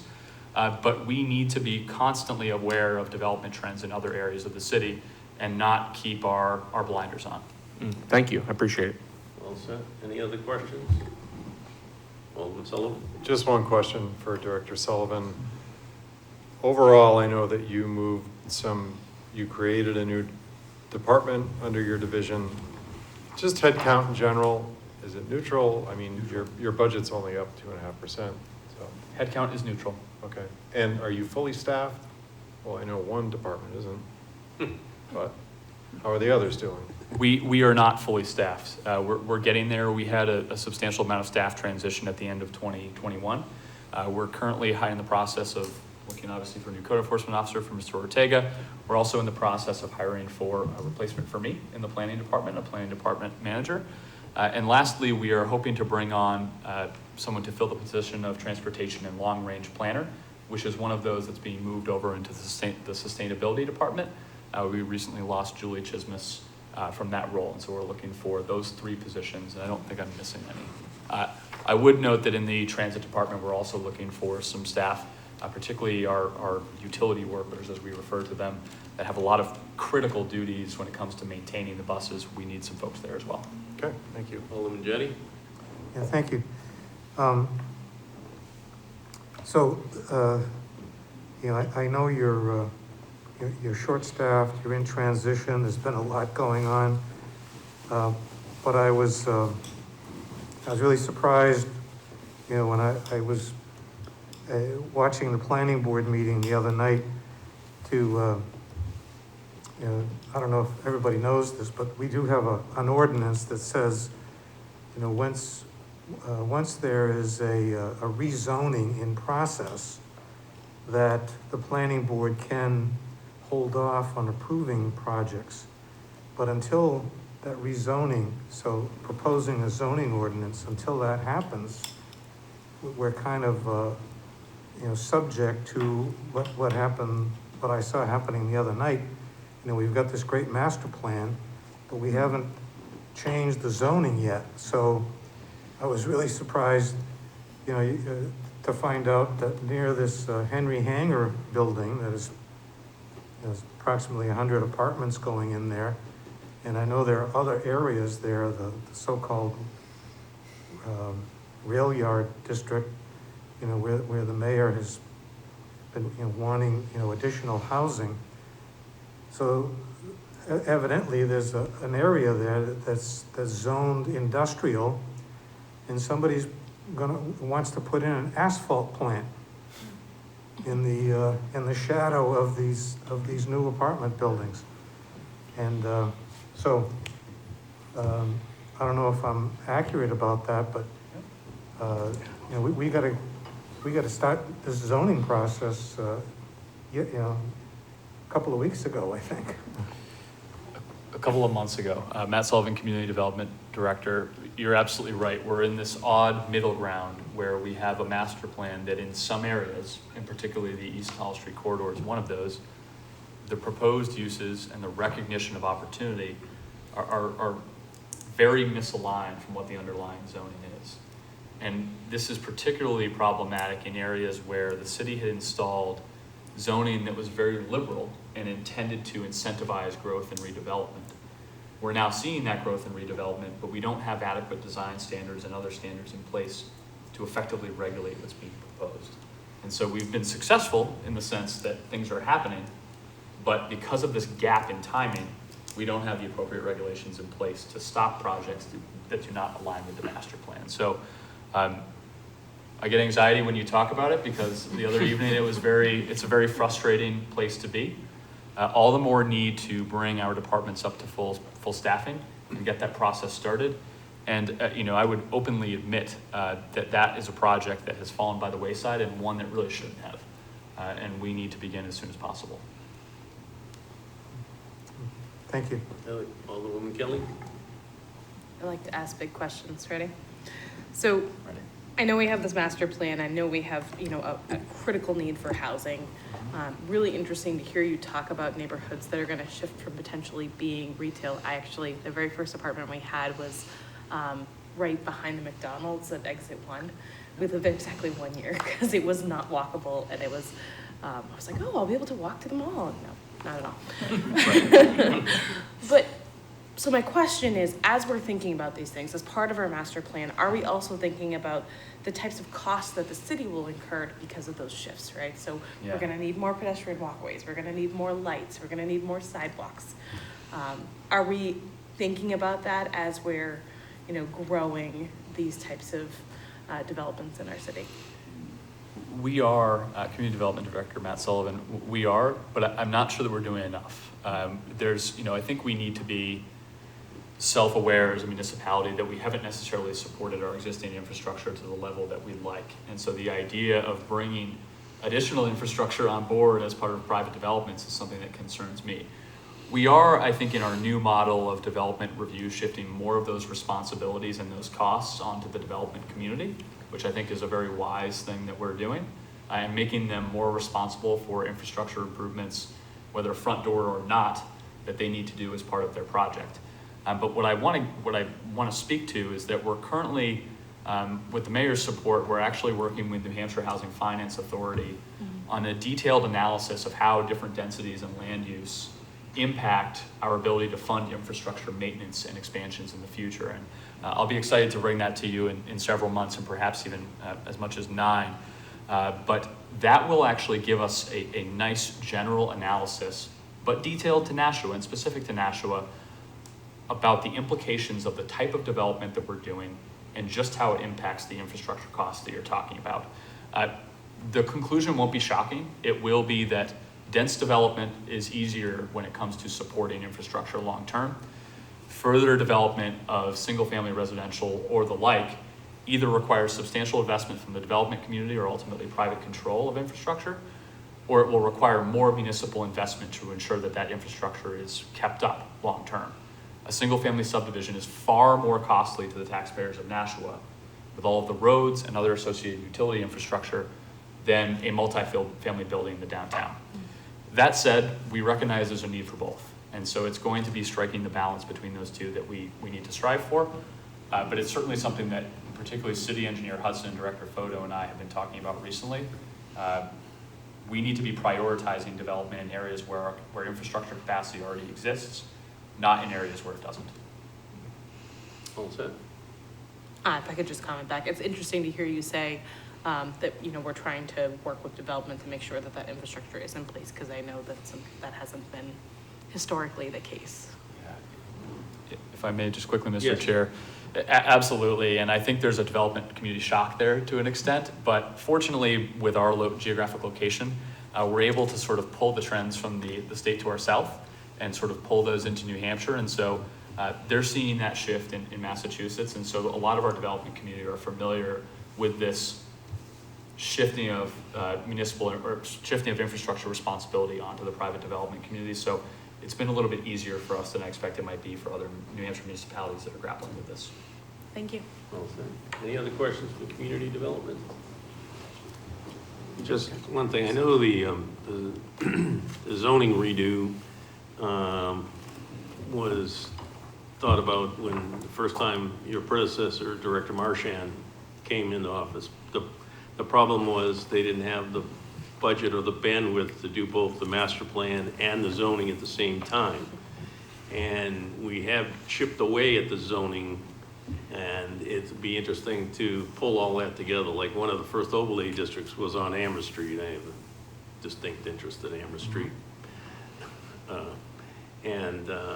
So the first overlay was there, and you're right, there has been an intermingling of residential, mostly condos and off of Amherst Street, mingled with industrial. So it's kind of unique and general business, so trying to set the new zoning standards for Amherst Street will be a challenge. Okay. Director Sullivan, next. I'll pass it off to Matt Sullivan to review Planning and Zoning Department. Thank you, Matt Sullivan, Planning Manager and Community Development Division Director, to provide an overview here. I'm really confused. Just very, very simple modifications to the Planning and Zoning Department budget for 2023. As I mentioned before, we're in the process of hiring a new Planning Department manager and hope to have an announcement on that potentially even within the next month, which I'm very excited about, particularly in the context of our conversation about rezoning. A few items of note, we obviously have substantial reductions in cell phone stipends as we move out of COVID. We have an overall reduction of $1,500, $1,528 to be precise, within the budget. I did want to point out just quickly the substantial line relative to Nashua Regional Planning Commission dues and explain what that is. We make an annual dues payment to Nashua Regional Planning Commission, which is Nashua's Regional Planning Commission, that assists us particularly with interface with New Hampshire Department of Transportation, among other tasks where we ask for technical support to planning and other land use efforts here in the city. We currently have a contract outside of this with them for assistance to an update to our natural resource inventory that we're currently working on. But again, this is critically, NRPC is critical to how we are competitive when it comes to submitting 10-year plan and other transportation projects to the state of New Hampshire. They have been critical in ensuring that Nashua remains a priority, in addition to other regional communities as needed.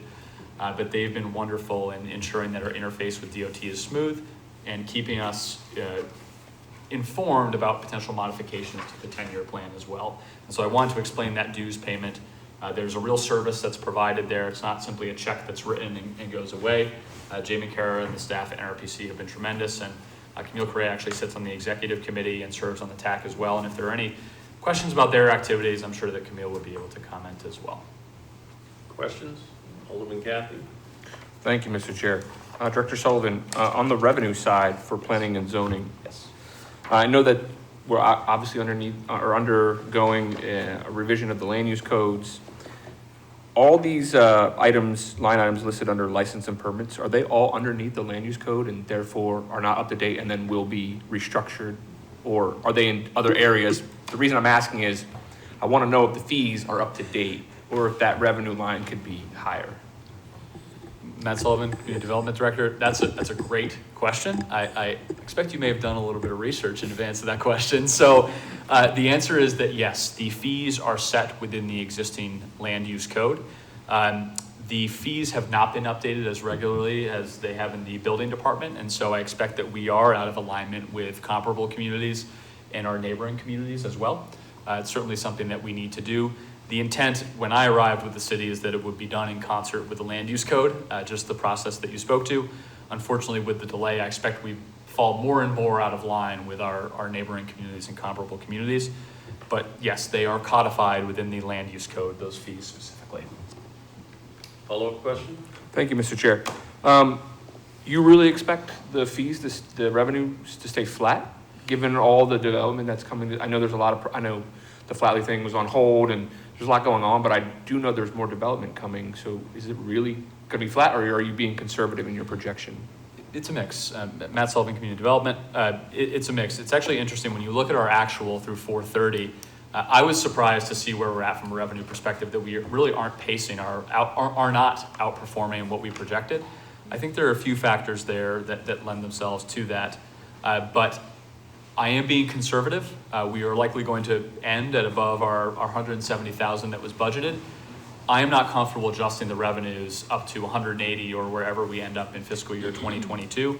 I do want to point out that there are a multitude of projects where the fees are variable, and so depending upon the type of project, what may appear to be a large development project may actually not be a large project from a fee perspective. And so that explains a little of that nuance and why we're not maybe at the point that I anticipated and perhaps that you anticipated based on the development that we're seeing in the community. We are very busy. I don't know that the fees accurately reflect that. Follow up, Alderman Kathy? This might be a question for you. When the land use codes come through, and I assume that we'll pass them because they're gonna be pretty common sense based on how old they are now. Are those effective immediately, or do they take a while to kick in? How does that affect developers that are in current development? Unless there's a specific date in the ordinance, it becomes effective as soon as we pass the ordinance. Correct? If I may just add a quick Yes, correction. Land use ordinances are interesting. They actually are effective upon the date of posting for public hearing.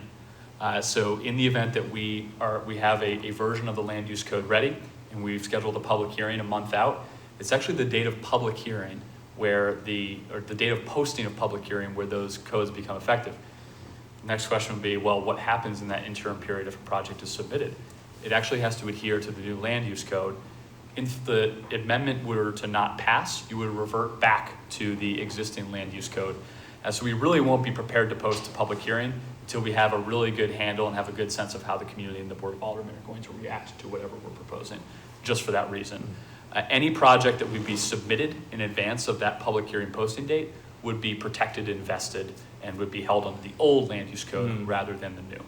That's why I asked, because I was curious. I know there's multiple permitting processes especially in a bigger building like the school, PAC, that sort of thing. So I didn't know if mid-PAC, mid-school, we change a fee and they expected when they started their project that the fees would be a certain way, and now they're not. Do they just get grandfathered in for the entire project, and then only new projects have to go by the new fees? Well, two things. We're not having any mid-change in any school project. Well, it's just an example. And we don't pay the fees, otherwise it'd be like taking money out of your left pocket and putting it in your right pocket. meant. The short answer is Sullivan. it's different for every fee. Building department fees are a bit different in the way that they administer those and how they would be impacted midstream. Impact fees are a bit different, and Alderman Kathy, you've heard about those. And the same goes for land use fees. The vesting that I'm speaking to is actually much more a statutory, state statute vesting than it is a local vesting. I believe, and I'd ask Mr. McKinney to confirm, in the event that a building project was submitted, and they then came in for a new plumbing permit, and the plumbing permit fees had been changed since the initial building permit had been submitted, I believe that they would be subject to the new plumbing permit fees. Is that accurate, Mr. McKinney?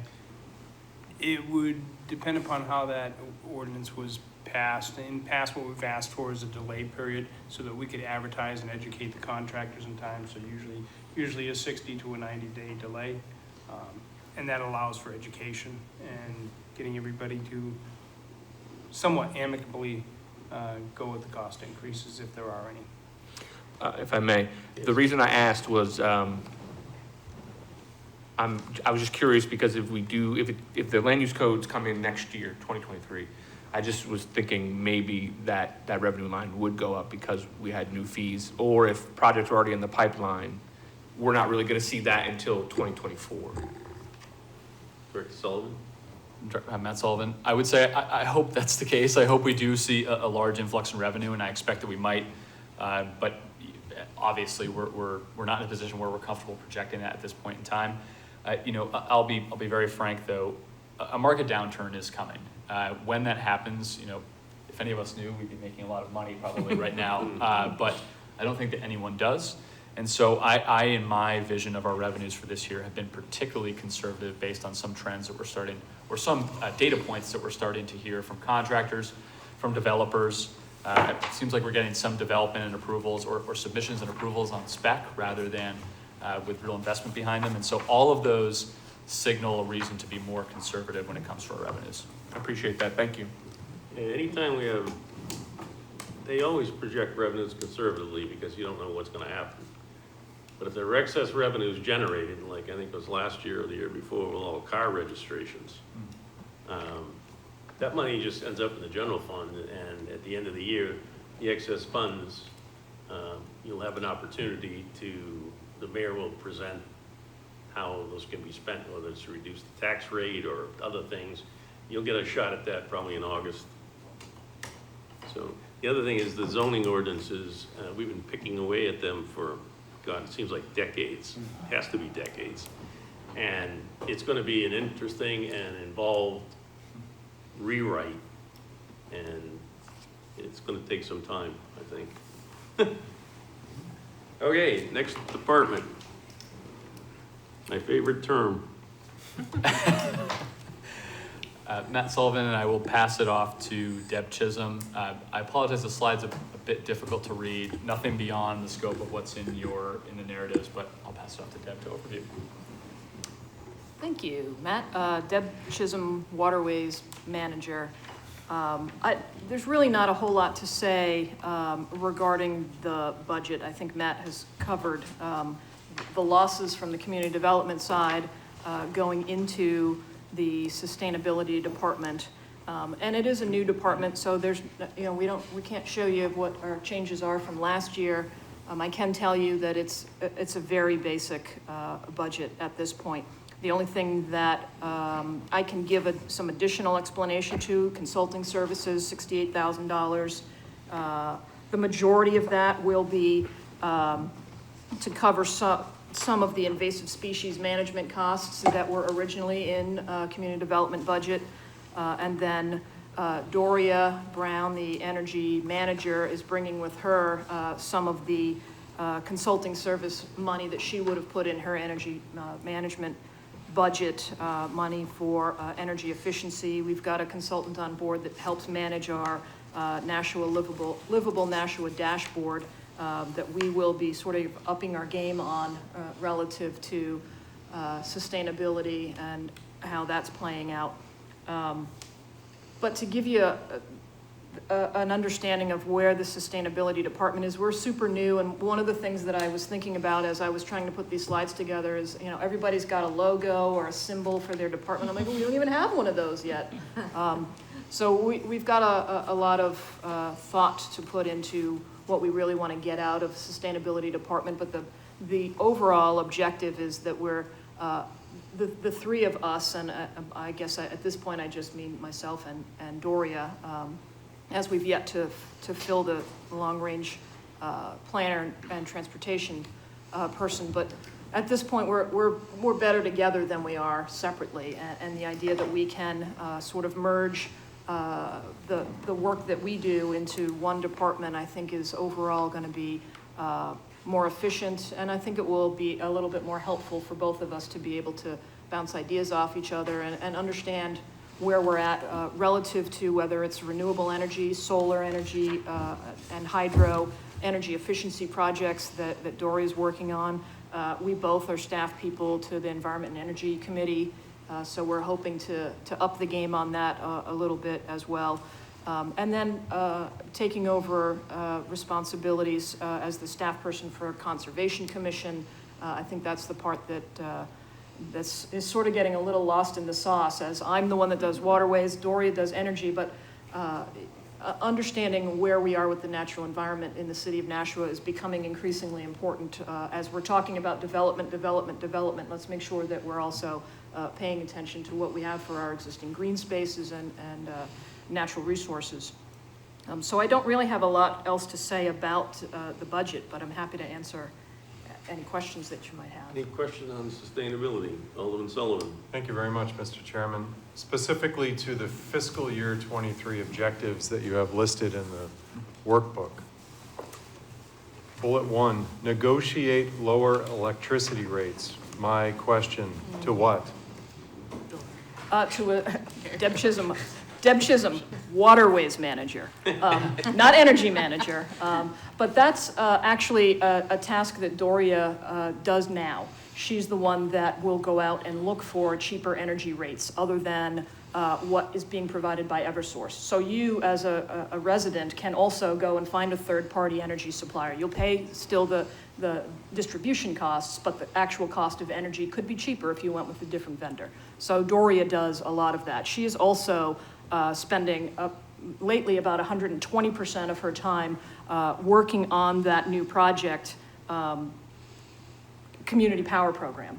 And that is something that's being implemented on a statewide basis through this particular group that Doria is a founding member of. And it's really quite a spectacular opportunity. It's very similar. It's finding third-party suppliers to help decrease our energy rates, but we're doing it on a statewide scale. So it's, right now, I think there are probably 8 or 9 communities within the state that are working together to pool all of their users, if you will, to provide more leverage in the purchasing opportunities. So right there in and of itself is kind of a huge Follow-up question, activity. Alderman Sullivan? Yes, bullet number 2, finalize and complete public hearing process for our aggregation plan.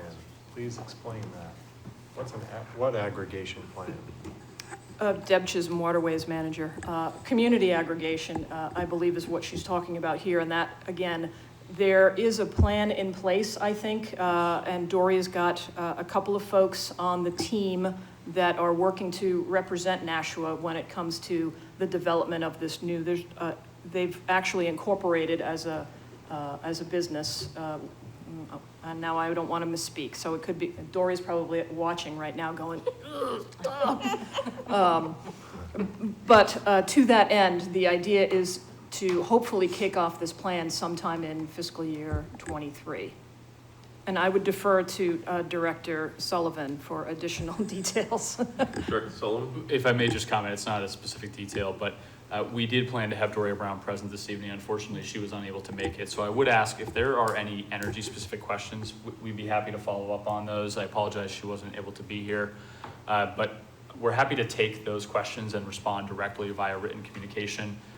Deb is not prepared to speak to those this evening, and so Clearly. please give us the Sure. questions and we'll respond, but not prepared to speak to them this Yeah. evening. Alderwoman Kelly first, and Alderman Jenny.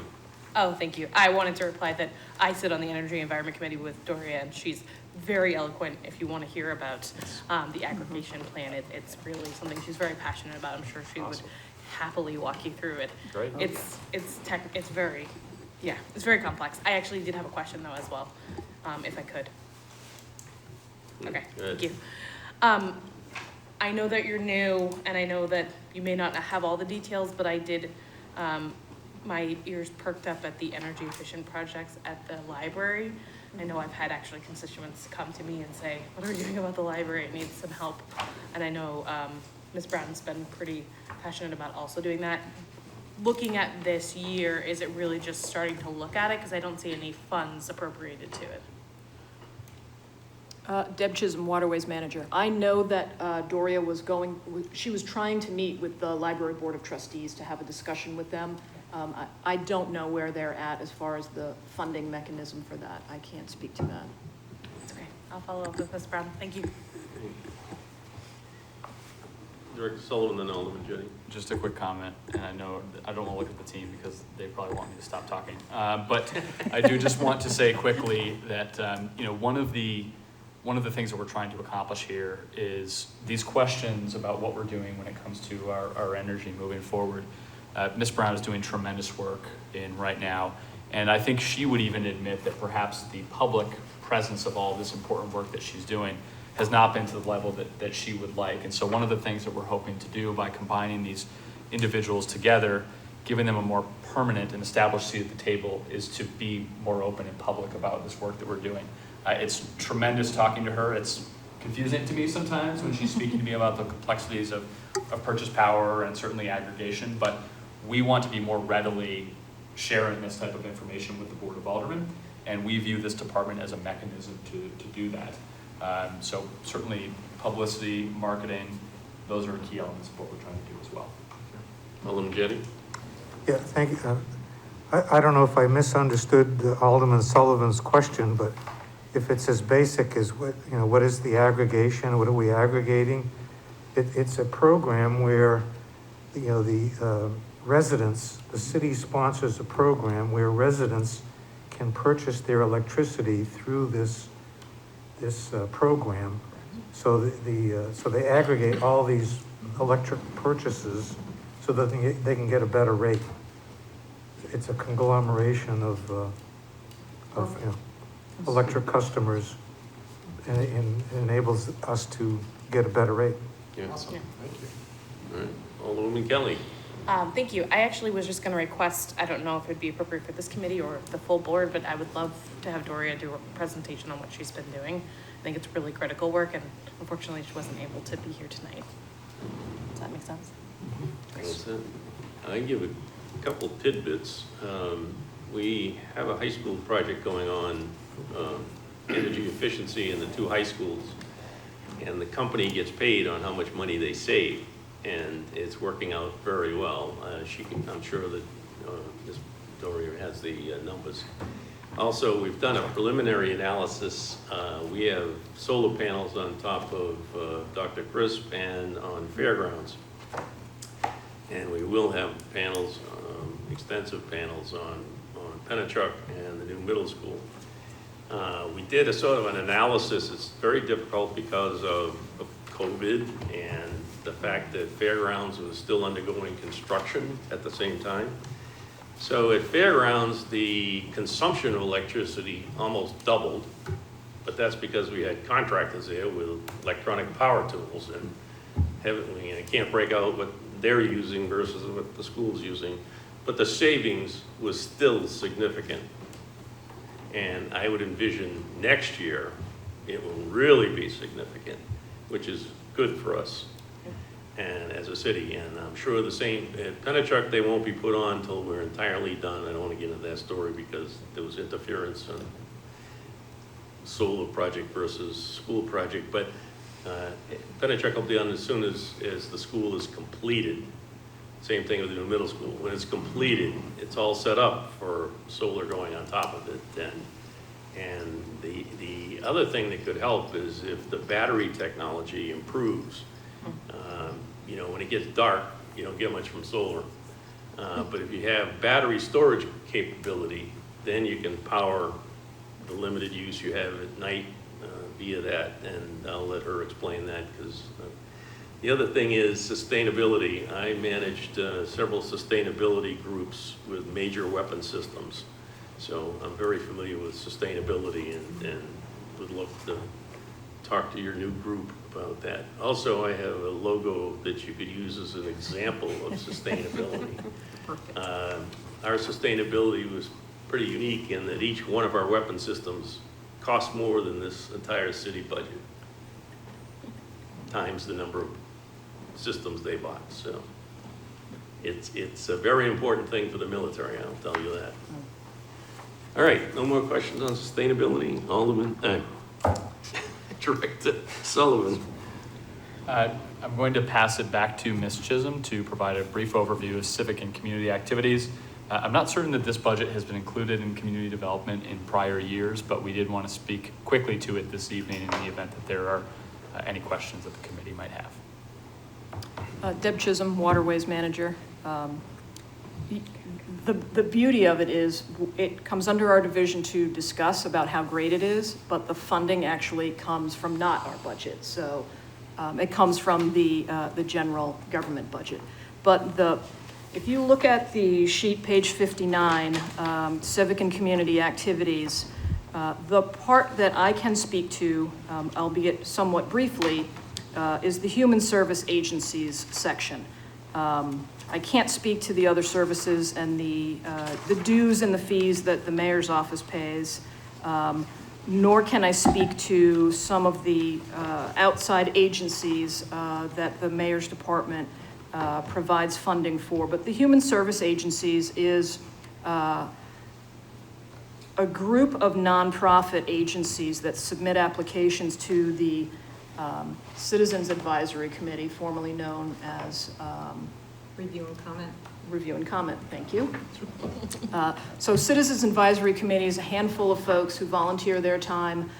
We supply online fillable applications for nonprofits. They submit their applications, and then the Citizens Advisory Commission meets for 7-8 weeks reviewing all of these applications. And you can see there are about 35 applicants this year. The Citizen Advisory Commission is advised by the mayor what the budget is. And you can see also from the added spreadsheet that is also provided on page 61, the names of all of the applicants, their requests totaling just over $1 million, and then the amount of funding that is provided. One of the reasons why I'm speaking to this evening is as my tenure as the interim manager of Urban Programs Department, which I have since given up, thankfully, as we have a new manager on board, Julian, hey. Some of the funding that funds this particular activity comes from community development block grant funding. And so since the budget was originally put together back in April, we've had a very slight change in our allocations from HUD. So you'll be noticing that the bottom right-hand corner of page 61, where the CDBG grant entitlement fund portion is listed as $99,600. We reduced that slightly to $96,822. And the amount coming from the general government portion from the mayor's department is still remaining at $535,837. So overall, the budget doesn't change, but in order to make sure those numbers all matched up, we had a couple of applicants that had their final recommendations slightly decreased. But as far as that's concerned, that's it in a nutshell. I am simply the overseer of the Community Advisory Commission, at least for this year I was. I will be honest with you, I did not attend one meeting. Those folks they've got it all streamlined. We had Nina back in the office collecting the meeting minutes and posting all the agendas for all of the meetings. So it runs super smoothly, to say the least. But it is an opportunity to provide many of our nonprofits with some additional funding.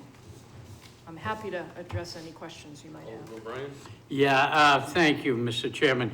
Mr. Chisholm, I'm going to throw you a softball because I got a hardball coming somewhere next. But the thing is, changing state law to have charitable gaming, have you seen an impact in this particular budget item? Because of charitable gaming has given a significant amount of money to many of these nonprofits and various other different charities. And so it took care of a need that we couldn't have answered in any of our previous budgets. Deb Chisholm, Waterways Manager. I think to go back to what Alderman Kathy had referred to earlier is people are always looking for additional funding. True. So, despite the fact that, yes, charitable gaming has been a huge, huge success with nonprofits, getting anywhere from $60,000 to $100,000 for essentially zero work. But at the same time, I don't think that any of these nonprofits have ever considered not applying for additional funding through the city, despite the fact that they may have received funding through charitable gaming. Director Sullivan? Just to speak quickly, there's also a counter trend, and that is that in speaking with many of these nonprofits during my day-to-day and the day-to-days of others, they are also busting at the seams from a capacity perspective and a demand perspective. And so they very much have additional funding needs beyond what they had in the past, and much of that is due to the pandemic and the increased need for services that they are providing. And so despite the access to additional funding sources, the demand has increased greatly, and I expect there's a good alignment between those two things. Okay, other questions? Follow up? Follow-up? Mr. Chairman, is it okay if I could go to 58, or is it 56, with the outside agencies and ask questions in that budget? You're talking about 56-220? Yeah. Yeah. I see by 56-211, we had a funding in 2022 of $27,100 for the holiday stroll. I see in 2023, I don't see any funding for that. That may be because last year we did not have the stroll and the money may be left over. Or do we have a Grinch in our mix? May I Deb Chisholm, Waterways Manager. I refuse to answer that question on the grounds that it may incriminate me. And I'm certainly, Remember, Santa is watching.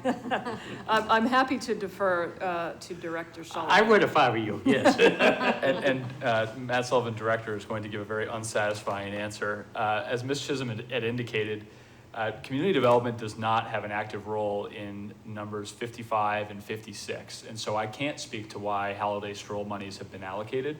We are involved in the provision of the Human Service Agency's portion below Alderman O'Brien. That said, I'd be happy to get some further information on that back to the committee. We are not directly involved in the holiday stroll, nor in those two sections of the budget that you referred to. I apologize for that.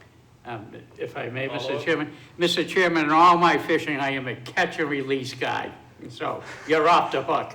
But I would like to go on record. I am very disappointed in the Great American Downtown, which I think is one of the keyways to the city, and a lot. I mean, just last night, we just had, was it the Taste of Downtown, which sponsored that event after the budget hearing. Mr. Chairman, I did go out. It was well attended, and there was people singing and dancing in the streets. But we went from 50,000 down to 25,000. That's a little bit too much of a.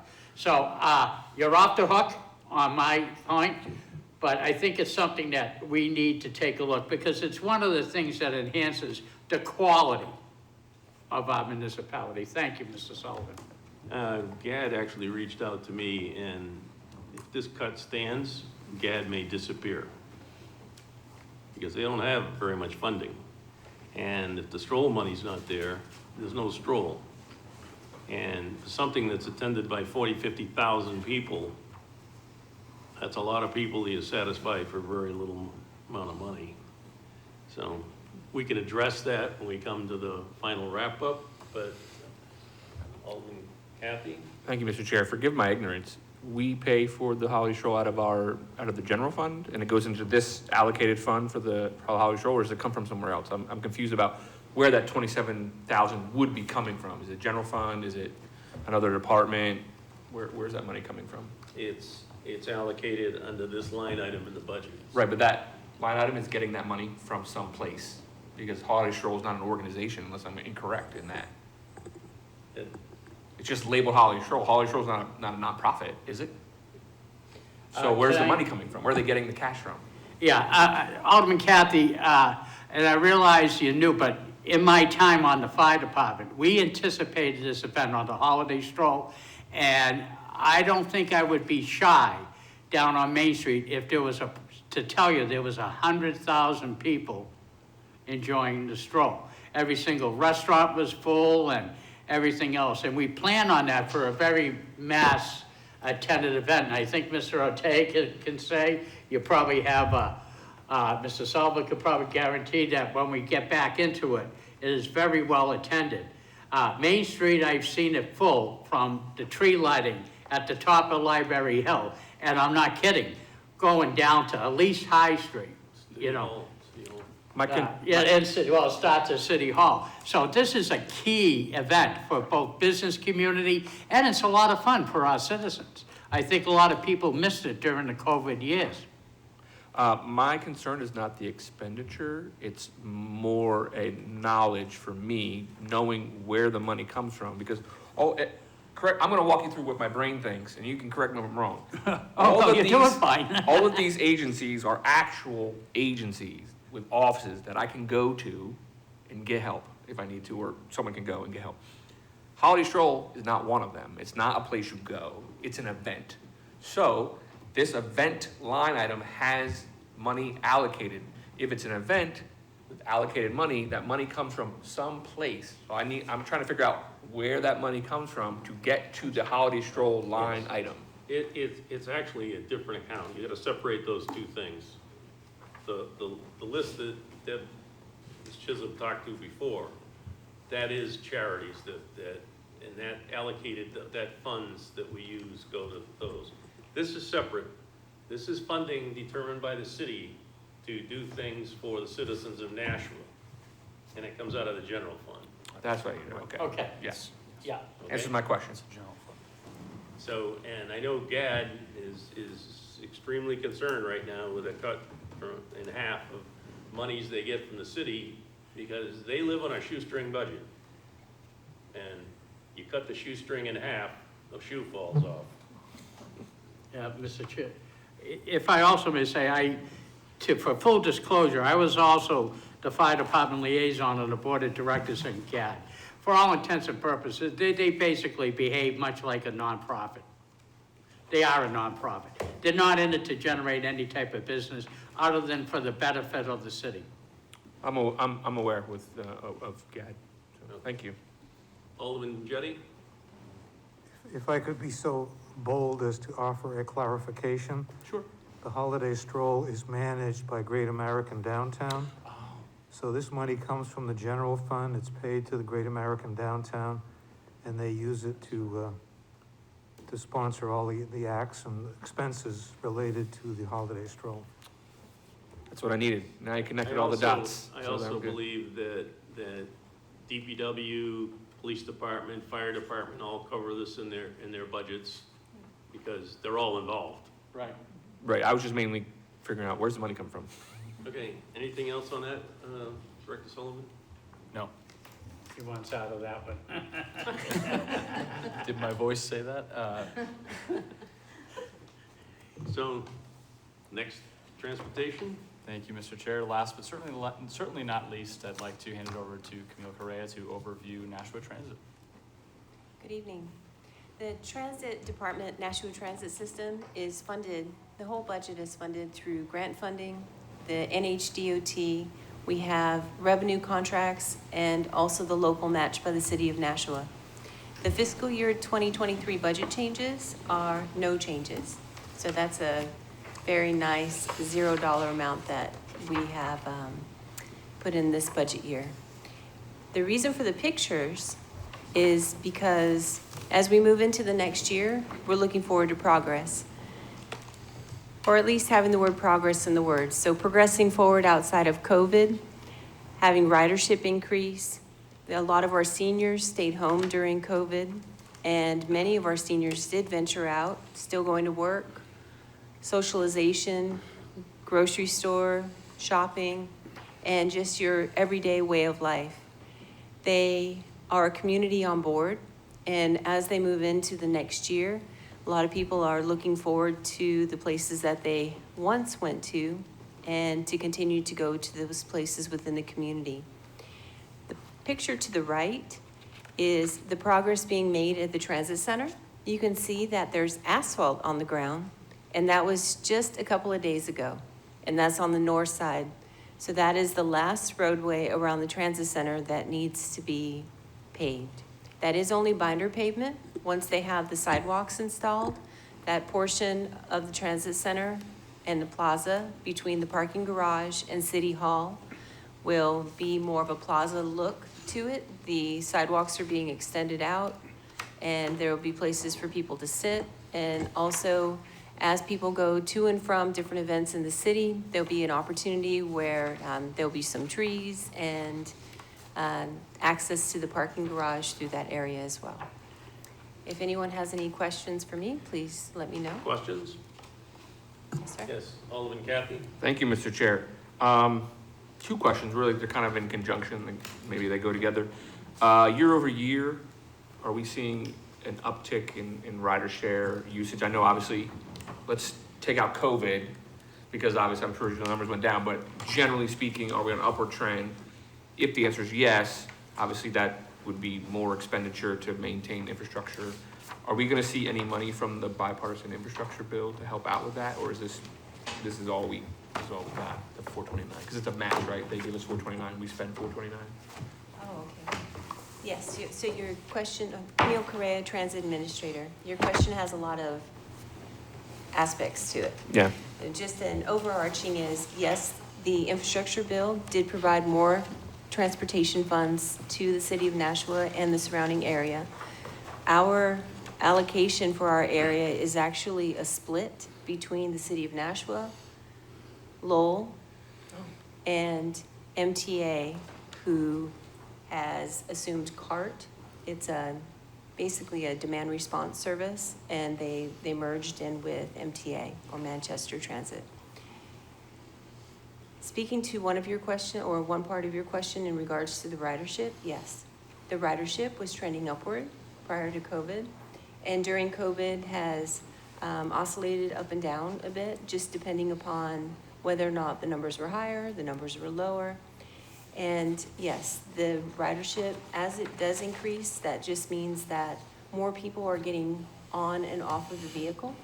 And so the added expenses would be more along the lines of brakes, or okay. just your general wear and tear on a bus because of the amount of people that are on the bus and the weight, and also the braking and the stopping and the going.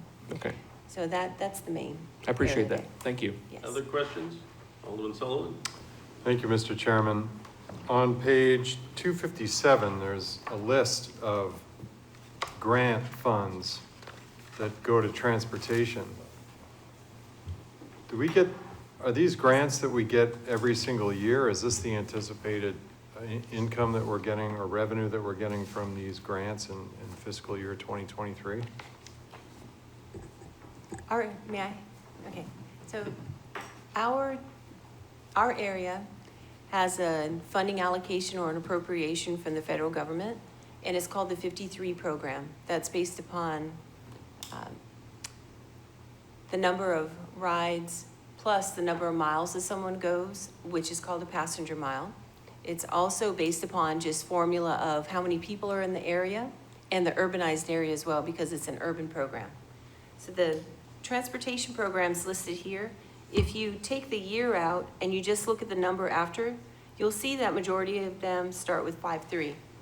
And you'll see also that it says 21 and 22. Those that say CRISA or CRRSAA, and there is an ARPA, those two are not funded from year to year. Otherwise, now those were funding allocations from the federal government during COVID. In addition, we do have the formula allocations of 53, which is the 5307, which is the urbanized area formula, the 5339, which is only for capital expenditures. So that could be used for bus and bus facilities or replacement vehicles or preventive maintenance. And also 5310, which is the senior and persons with disabilities. That funding is specifically for transportation services for people in that demographic. Okay. These are all federal monies. All federal monies, Okay. yes, sir. Follow up, please. Follow up? The last one, unanticipated transportation grant funds. This is a forecast for the coming year? Yes, sir, are you asking me? Yes, I'm asking you, is Specific- that a forecast that you anticipate from what's out there, that there's $1 million in grants that you anticipate or don't anticipate? What this, yeah, I believe so. What she's listing, or what is listed here, is all of the formula funding that is already allocated and those that will be allocated. So right now, we're transitioning into a new fiscal year, but it's not the federal fiscal year. The federal fiscal year will come in October, and during that time period, new monies will become available during that time. Okay, thank you. All set? Yeah. Alderman Jettie? Yeah, thank you. I almost hate to ask this question because I'm a great supporter of the National Transit System. I think it provides a great service to the not only the Nashville but to the area, and you know, I fully support it. But you know, what I see in this budget book, I think the city's portion is 429,000, if I'm correct about that. But there's nothing that shows us, you know, what the overall cost of this service is, you know, and what we're paying for, you know, salaries and for the bus drivers and the staff and everybody else, and you know what it costs us to maintain the vehicles, and you know all of those expenses. I don't see that anywhere here, and I know that most of it is paid by grants from the federal government, but I don't see that, and I don't know how to compare that to, you you know, what the city is paying and what the federal government is paying, you know, what the overall cost is that available? Is that something that could be provided? Absolutely. If you would like, I can put together some information for you and also do some pie charts, which shows the different aspects as to the percentages. Well, that would be the federal funding versus NHDOT, the revenue, and all the revenue coming in. And then also I can do a breakdown of all the expenses as well into categories, such as the ones that you had mentioned. That'd be great, thank you. Absolutely. Any other questions? Alderman O'Brien?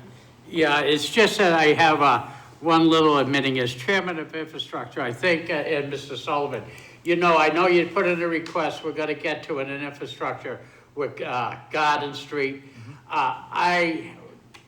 The chairman of budget, and myself agreed to the priority to the budget, but it's on the front burner and we're gonna get right to it and get that one-way fire on Garden Street, so. Well, thank you, Mr. Chair of the I other just want to committee. mention that I'll be on your hook on this one.